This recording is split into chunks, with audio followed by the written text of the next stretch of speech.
ये आपका आज का संपादकीय पाठ है। देखिए, संपादकीय पाठ, ये आर्टिकल एडिटोरियल, ये आपको प्रीलिम्स में मुख्य परीक्षा में जब आप लोग आंसर राइटिंग करते हैं, निबंध लिखते हैं और इंटरव्यू में हर जगह मदद पहुंचाते हैं। चाहे आप लोग स्टेट पीसीएस की तैयारी कर रहे हो या फिर आप लोग सिविल सर्विस एग्जाम की तैयारी कर रहे हो, इन्हें आप लोग जरूर पढ़ा करिएगा और यहाँ से एक सामान्य जानकारी भी आप लोगों को मिलती है।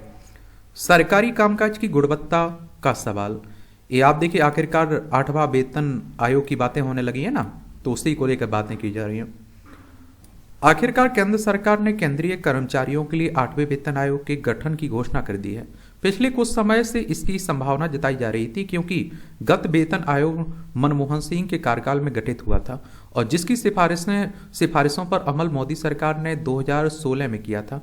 8वां वेतन आयोग गठित होने के बाद प्रधानमंत्री मोदी ने कहा कि हम उन सभी सरकारी कर्मचारियों के प्रयासों पर गर्व है जो विकसित भारत के निर्माण के लिए काम कर रहे हैं। इस फैसले के राजनीतिक निहितार्थ भी है, क्योंकि दिल्ली में विधानसभा चुनाव होने जा रहे हैं और यहाँ बड़ी संख्या में केंद्रीय सरकार के कर्मचारी और पेंशन धारक रहते हैं। और यह भी ध्यान रहे कि आम तौर पर दिल्ली सरकार के कर्मचारियों के वेतन में केंद्रीय वेतन आयोग के साथ वृद्धि होती है और दिल्ली विकास प्राधिकरण, दिल्ली पुलिस आदि विभागों के कर्मचारी भारत सरकार के तहत ही आते हैं। देखिए, ये दिल्ली है, विधानसभा में 70 सीटें हैं, राज्यसभा में 3 सीटें हैं, लोकसभा में 7 सीटें आपको देखने को मिलेगी। अगर आपको भी विधानसभा का चुनाव लड़ना है तो आपकी उम्र कम से कम 25 साल होनी चाहिए। अधिकतम उम्र की कोई सीमा नहीं रखी गई है। विधानसभा का चुनाव डायरेक्ट जनता यानी कि मतदाताओं के द्वारा होता है। अगर आपकी उम्र 18 साल हो चुकी है तो वोटर सूची में आपका नाम जुड़ चुका होगा और आप लोग वोट डालने भी जाते होंगे। ये चुनाव करवाता कौन है? इलेक्शन कमीशन ऑफ इंडिया, भारतीय निर्वाचन आयोग, एक संवैधानिक संस्था है। संविधान के अनुच्छेद 324 के तहत चुनाव आयोग की स्थापना की बात की गई। 25 जनवरी 1950 में स्थापना हुई थी। 25 जनवरी को आप लोग मतदाता दिवस मनाते हैं। नई दिल्ली में हेडक्वार्टर देखने को मिलेगा। सुकुमार सेन पहले मुख्य चुनाव आयुक्त थे। 8वें वेतन आयोग की सिफारिशों के लागू होने से एक ओर जहां सरकारी कर्मियों के जीवन की गुणवत्ता बढ़ेगी, वहीं उपभोग को भी बढ़ावा मिलेगा और जिसका लाभ अर्थव्यवस्था को मिलेगा। और जब जब सरकारी कर्मियों के नए वेतनमान लागू हुए हैं, तब तक देश में खपत बढ़ी है। और आप देखेंगे कि क्योंकि एक कर्मी कभी घर खरीदते हैं, कभी कार अथवा अन्य वस्तुएं, और यह भी एक तथ्य है कि अर्थव्यवस्था को गति देने के लिए सरकारें लोगों की क्रय शक्ति बढ़ाने के जतन करती रहती हैं। चूंकि केंद्र सरकार की ओर से गठित किए जाने वाले वेतन आयोग की सिफारिशों को राज्य भी मान लेते हैं और इसलिए उनका लाभ राज्य सरकारों के कर्मियों को भी मिलता है। 8वें वेतन आयोग के गठन के फैसले से केंद्र और राज्य सरकारों के कर्मियों के साथ पेंशन धारकों का भी प्रसन्न होना स्वाभाविक है। लेकिन प्रश्न यह है कि आखिर सरकारी कर्मी जवाबदेही के दायरे में कब आएंगे और उनकी कार्यकुशलता कब बढ़ेगी। और देखिए, जब पैसा रहेगा तभी तो खर्च कर पाएंगे, और जो सरकारी कर्मचारी हैं इनकी कार्यशैली पर हमेशा सवाल खड़े होते रहते हैं।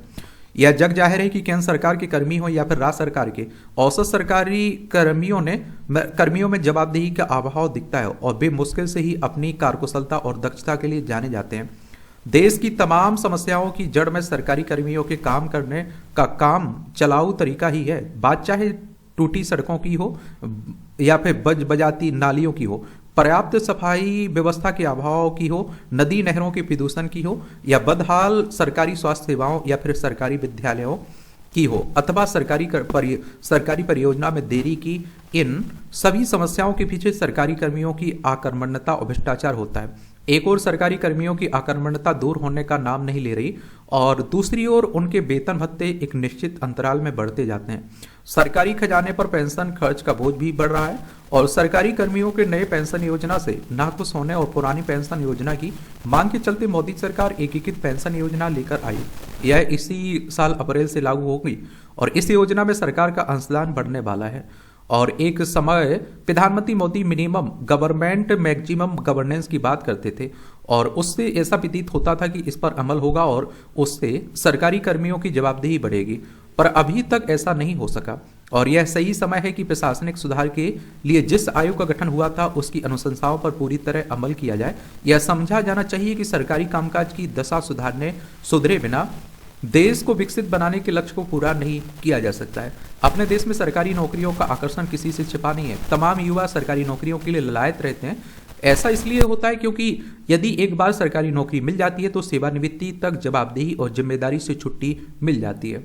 और आप लोगों ने कहते हुए लोगों को सुना होगा कि एक बार सरकारी नौकरी मिल जाए तो उसके बाद कम काम नहीं करना पड़ता है, बड़ी मस्ती रहती है। समझ रहे हैं आप लोग? और सरकारी कर्मी कितनी भी गैर जिम्मेदारी से काम करें अथवा भ्रष्टाचार में लिप्त हों, वह कठिनाई से ही दंड का भागीदार बन पाते हैं। अब निचले स्तर के सरकारी कर्मियों को भी ठीक ठाक वेतन मिलता है। इसके अलावा कई सरकारी कर्मी 2 नंबर की कमाई कर लेते हैं। ऊपरी कमाई का लालच भी सरकारी नौकरी के प्रति आकर्षण का एक वजह है। सरकारी कार्यालयों में व्याप्त भ्रष्टाचार को नियंत्रित करने के तमाम दावों के बाद भी स्थिति जस की तस है। शायद ही कोई सरकारी विभाग हो जहां कमीशन या रिश्वत के बगैर काम होता हो। और जो आप देखिए सरकारी कामकाज के इस सच से मोह मोड़ रहे हैं, वे देश के साथ नाइंसाफ नहीं कर रहे हैं। अब आप लोग टीचर्स के लिए लीजिए, मैं तो सरकारी स्कूलों के शिक्षकों की बात कर लेता हूँ। आप लोग खुद जानते हैं, मुझे लगता है कि एक बार आप देखिए सरकारी टीचर बन गए और सरकारी स्कूलों की क्या हालत है, इन टीचरों की क्या हालत है, जग जाहिर है। अब प्राइवेट स्कूलों में डर रहता है कि अगर उन्होंने अच्छा रिजल्ट नहीं दिया, अच्छी तरह से पढ़ाया नहीं, तो उन्हें बाहर का रास्ता देखना पड़ सकता है। और लेकिन सरकारी मामले में ऐसा नहीं रहता है। यह एक विडंबना ही है कि जहां सरकारी कर्मियों के वेतन लगातार बढ़ रहे हैं, वहीं कॉरपोरेट जगत के बड़े अफसरों और सरकारी नौकरशाहों के वेतन भत्तों में भारी अंतर भी देखने को मिल रहा है। यदि तमाम प्रतिभावान लोग सरकारी नौकरियों से दूर रहते तो सरकारी कामकाज की संस्कृति के कारण इस संस्कृति में प्रतिभा दक्षता को विशेष प्रोत्साहन नहीं मिलता है। सरकारी तंत्र में दक्ष एवं कुशल लोगों की कमी पूरी करने के लिए अनुभवी एवं प्रतिभावान लोगों की लेटरल एंट्री की कोशिश की जाती रही है। इसमें पर्याप्त सफलता नहीं मिली और अब जब 8वें वेतन आयोग के गठन की घोषणा कर दी गई तो यह आवश्यक हो जाता है कि वह केवल सरकारी कर्मियों के वेतन भत्ते बढ़ाने पर ध्यान केंद्रित न करें। उसे यह भी देखना चाहिए कि सरकारी कर्मियों की कार्यक्षमता और जवाबदेही कैसे बढ़े ताकि सरकारी कामकाज की गुणवत्ता सुधरे। उसे कुछ ऐसे उपाय करने चाहिए जिससे कार्यकुशल सरकारी कर्मियों की पहचान हो सके, उन्हें बेहतर काम करने के लिए प्रोत्साहित किया जा सके। उचित यह हुआ कि 8वें वेतन आयोग के सदस्य दूसरे प्रशासनिक सुधार आयोग की रिपोर्ट का संज्ञान लें और फिर अपनी रिपोर्ट तैयार करें। इस आयोग को यह भी देखना चाहिए कि क्या सरकारी कामकाज की गुणवत्ता बढ़ाने के लिए सरकारी कर्मियों के लिए उन तौर तरीकों को अमल में लाया जा सकता है जो निजी क्षेत्र में प्रचलन में है। ये आप देखिए संजय गुप्त, इनके द्वारा यह आर्टिकल लिखा गया है। आप लोग क्या सोचते हैं? अपनी राय आप लोग भी जरूर बताया करिएगा। असली पूर्वजों की तलाश। लगता है कि हमारे पूर्वज बंदर ही थे, पर विश्वास नहीं होता। जब इंसान पर से भरोसा उठ चुका है तब बंदर पर कैसे हो। ये आप देखिए हास्य व्यंग है, पढ़ना हो तो पढ़ सकते हैं आप लोग। इसकी PDF एजुकेशन सर्कल प्लेटफॉर्म है ना टेलीग्राम पर, वहाँ डाल दी जाती है, तो वहाँ से जाकर आप लोग ये आप देखेंगे कि अंग प्रत्यारोपण में अग्रणी राज्य, ये आंकड़े 2023 के हैं। और आप देखते हैं भारत में 18,367, इसमें राजस्थान में 744, गुजरात में 1054, महाराष्ट्र में 1919, केरल में 1437, तमिलनाडु में 2428, कर्नाटक में 1218 और तेलंगाना में 1301, बंगाल में 1071, दिल्ली में 4426, पंजाब में 604 देखने को मिलेंगे। स्वास्थ्य मंत्रालय ने ये डाटा दिया हुआ है। प्रेम के बिना जीवन की कल्पना नहीं की जा सकती है। जितनी प्राणवायु जीवन के लिए आवश्यक है उससे कहीं अधिक प्रेम का संचार भी जीवन में महत्वपूर्ण है। अब यह प्रेम प्रकृति से, इष्ट से, परिवार से, समाज से, गुरु से या फिर स्वयं से हो, इन सभी के मध्य तारतम्यता स्थापित करने का एकमात्र सुगम तरीका प्रेम के मीठे बोल और अनुराग भरा व्यवहार है। कबीरदास जी के अनुसार 2.5 अक्षर प्रेम के पढ़े सुपंडित हो। प्रेम की उपस्थिति संपूर्ण वातावरण को सुव्यवस्थित कर नई उमंग कड़ कड़ में घोल देती है, जबकि बिना प्रेम और प्रेरित के सब कुछ नश्वर प्रतीत होने लगता है। और साधारण मनुष्य ही नहीं, परमात्मा भी सिर्फ प्रेम के भाव के भूखे होते हैं। उनकी इस तृष्णा को कहीं वही मिटा सकता है जिसने प्रेम में विरह का आस्वादन किया हो। जीवन में प्रेम का खुले मन से स्वागत कर आजीवन बसंत ऋतु को अपने ही द्वार पर डेरा डाले रखा जा सकता है। यह प्रकृति की सबसे सुंदर ऋतु के स्वागत में पलकें बिछाने के समान ही होगा। और आप देखिए एक फूल भी यदि हम होले से, पौधे से तोड़ते हैं तो वह अपना यौवन प्राप्त कर लेता है, वही एक झटके से तोड़ने पर छिन्न भिन्न हो जाता है। ऐसे ही प्रेममय होकर आपका किया गया तुच्छ प्रयास भी सफलता का उच्चतम श्रेणी प्राप्त करने में काबिलियत रखता है। नदियों से जल और पेड़ों से फल प्रकृति द्वारा बिना किसी अपेक्षा के हमें प्राप्त होते हैं, तो प्रेम में मनुष्य से अपेक्षा क्यों? जब हम बिना किसी स्वार्थ के प्रेम करते हैं तो ऐसा प्रेम हमें एक अद्भुत दौलत से मालामाल कर देता है, और ऐसी संपदा का धनी व्यक्ति धनन्य की श्रेणी में सर्वोपरि कहलाता है। जहाँ प्रेम नहीं हुआ दुनिया की सारी दौलत का कोई मोल नहीं है। जैसे जल बिन मछली, वैसे ही प्रेम बिना जीवन सूना और मृतुल्य हो जाता है। अच्छा कॉलम लिखा जाता है, दिलचस्प। इसे समझा करिएगा, सोचा करिएगा।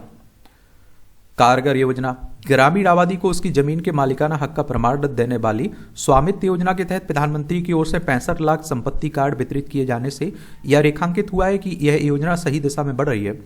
गत दिवस वीडियो कॉन्फ्रेंसिंग के माध्यम से देश के करीब 230 जिलों के 50,000 गांव के लोगों को संपत्ति कार्ड वितरित किए गए, लेकिन यह उल्लेखनीय है कि अब तक इस योजना के तहत 3 लाख से अधिक गांवों में सर्वे पूरा किया जा चुका है, जो लक्ष्य का 92% है। इसके साथ ही 1.53 लाख गांवों के लगभग 2.25 करोड़ संपत्ति कार्ड धारक भी तैयार कर लिए गए। ऐसी किसी योजना की आवश्यकता इसलिए थी क्योंकि ग्रामीण भारत में बड़ी संख्या में जमीन से जुड़े विवाद देखने को मिल रहे हैं और उनके चलते झगड़े होना आम बात थी। कभी कभी ये झगड़े हिंसा हत्या का कारण भी बन जाते थे। यह किसी उपलब्धि से कम नहीं कि जिन ग्रामीण इलाकों में संपत्ति कार्ड वितरित हो गए वहां जमीन से जुड़े विवादों में कमी देखी जा रही है। इस योजना का उद्देश्य केवल ग्रामीणों को उनकी जमीन का स्वामी होने का प्रमाण पत्र देना ही नहीं, इसका उद्देश्य यह भी है कि ग्रामीण इस प्रमाण पत्र के सहारे लोन ले सकें और जमीन की बिक्री कर सकें। संपत्ति कार्ड ग्रामीण क्षेत्रों की जमीन का आकलन करने और सरकारी योजनाओं को आगे बढ़ाने में भी सहायक हो रहे हैं। इस कार्ड के जरिए ग्रामीणों को सरकारी योजनाओं का लाभ लेने में भी आसानी हो रही है। ऐसी किसी योजना की आवश्यकता संयुक्त राष्ट्र ने जताई। संयुक्त राष्ट्र यानी कि यूनाइटेड नेशंस की बात हो रही। 24 अक्टूबर 1945 में स्थापना हुई थी। न्यूयॉर्क यूएसए में इसका हेडक्वार्टर देखने को मिलेगा। उसने अपने अध्ययन में यह पाया था कि दुनिया के अनेक देशों में लोगों के पास उनकी संपत्ति, विशेष रूप से घर और जमीन के कानूनी दस्तावेज ही नहीं है। ऐसे देशों में भारत की भी गिनती की गई थी। संयुक्त राष्ट्र का यह भी कहना था कि यदि गरीबी कम करना है तो लोगों को संपत्ति का अधिकार देना आवश्यक है। इसी आवश्यकता की पूर्ति के लिए प्रधानमंत्री मोदी ने कोविड महामारी के दौरान इस योजना को शुरू करने की घोषणा की थी और इसके बाद कई राज्यों में प्रयोग के तौर पर इस योजना की शुरुआत की गई। प्रायोगिक सफलता ने इस योजना को बड़े पैमाने पर शुरू करने का मार्ग प्रशस्त किया। इस योजना में ड्रोन सर्वे और आप देखिए GIS और अन्य अत्याधुनिक तकनीकों का उपयोग किया जा रहा है ताकि जमीन के स्वामित्व को स्पष्ट रूप से चिन्हित किया जा सके। और जब जमीन का स्वामित्व स्पष्ट हो जाता है तो केवल विवाद की गुंजाइश ही कम नहीं हो जाती, बल्कि जमीनों का बाजार मूल्य भी बढ़ता है। इसके अलावा उन पर अवैध कब्जे की समस्या पर भी लगाम लगती है। चलिए, स्वामित्व योजना कब शुरुआत की गई थी इसे आप लोग बताइए। और इस तरह के टॉपिक पर कहीं आंसर राइटिंग कर रहे हैं, निबंध लिख रहे हैं, कहीं कुछ बोल रहे हैं तो इस योजना का उल्लेख कर सकते हैं, इसकी उपलब्धियां बता सकते हैं आप लोग, इसके फायदे बता सकते हैं। बंगाल में एनकाउंटर। बंगाल में ममता बनर्जी के मुख्यमंत्री बनने के बाद किसी अपराधी की पुलिस एनकाउंटर में मौत नहीं हुई थी।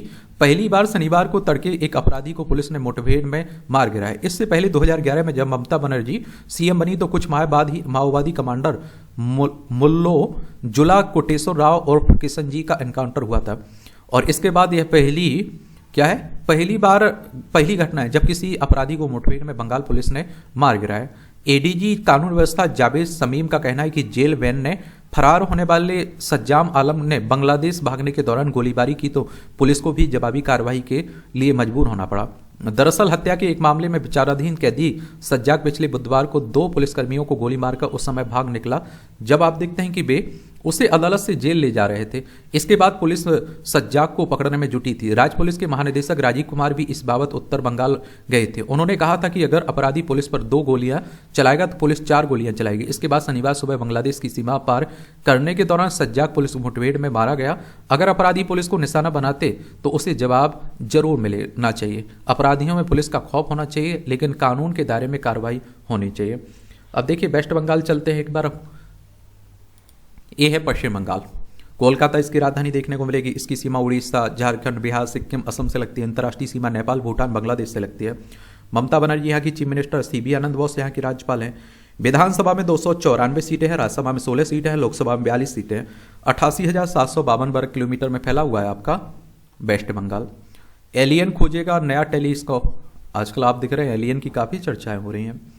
हर खगोल शास्त्री के मन में यह सवाल बार बार उठता है कि क्या हम ब्रह्मांड में अकेले हैं। बरसों से इस सवाल का उत्तर ढूंढने की कोशिश चल रही है।